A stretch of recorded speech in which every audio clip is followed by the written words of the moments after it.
Hello साथीहरू, आज म फेरि पनि आफ्नो यस बेसिक कोर्सको सेक्सनमा तपाईहरुलाई स्वागत गर्दछु र आशा गर्दछु कि यो भन्दा पहिलेको भिडियो जुन मैले एक्सप्लेन गरेको थिएँ पर्सनलाइज सेटिङ र फोल्डर क्रिएसनको बारेमा यो तपाईहरुले अवश्य हेरिसक्नु भएको होला र आज फेरि म तपाईहरुलाई यहाँबाट फोल्डर क्रिएसनको एउटा सानो ट्रिक्स दिन गइरहेको छु।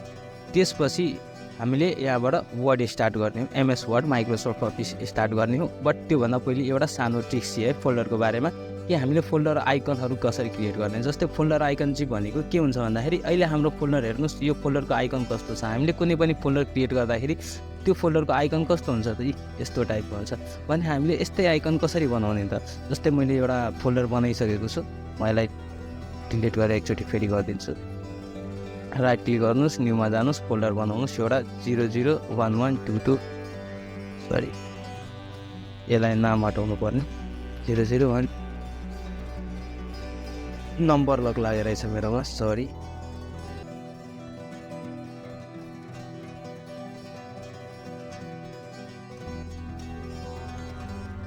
जस्तै मैले एउटा आइकन क्रिएट गर्छु, फोल्डर क्रिएट गर्ने हो। फोल्डर क्रिएट गर्दाखेरि चाहिँ सिम्पल फोल्डरमा जानुस् अनि त्यसपछि यहाँबाट मैले एउटा नाम राखिदिने हो 456789 इन्टर। यो मेरो एउटा फोल्डर भयो। अब यो फोल्डरको हामीले यो फोल्डरको आइकन हेर्नुस् कस्तो छ। जस्तै यो आइकन छ, यो आइकन छ। हामीले यस्तो बनाउन मिल्दैन यो आइकनहरुलाई, यो फोल्डरको आइकनलाई भने हामीले सजिलै बनाउँ। यसलाई बनाउनु पर्यो भने सिम्पल सेलेक्ट गर्नुस्, राइट क्लिक गर्नुस्, यो फोल्डरमाथि राइट क्लिक गरेर सबैभन्दा तल तपाईले प्रोपर्टिज देख्नुहुन्छ, यो प्रोपर्टिजमा क्लिक गर्नुस् र प्रोपर्टिजमा क्लिक गरिसकेपछि एउटा यस्तो ड्याशबोर्ड खुलेर आउँछ। यो ड्याशबोर्डमा तपाईले यताउति अरु केही नचलाउनु होला। यो तपाईको बिगनर हुनुहुन्छ तपाई अहिले, र बिगनरमा मैले तपाईले आज एकदम टच गर्ने खालको फंक्सनहरु मात्रै भन्छु जुन तपाईहरुले सजिलै बुझ्न सक्नुहुन्छ। अनि यहाँबाट तपाई सिधा कस्टमाइजमा जानुस्, सबैभन्दा लास्टमा रहेछ यो अप्सन।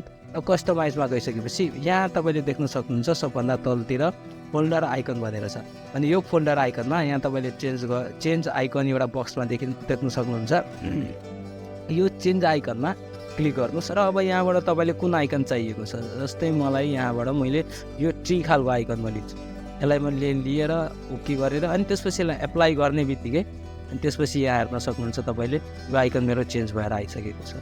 यो चीज छ फोल्डर आइकन चेन्जिङ। आशा गर्छु यो भिडियो तपाईहरुलाई एकदमै ठीक लाग्यो होला। र यदि तपाईहरुले यो भिडियो मन परे लाइक गर्नुस्, कमेन्ट गर्नुस्, शेयर गर्नुस्।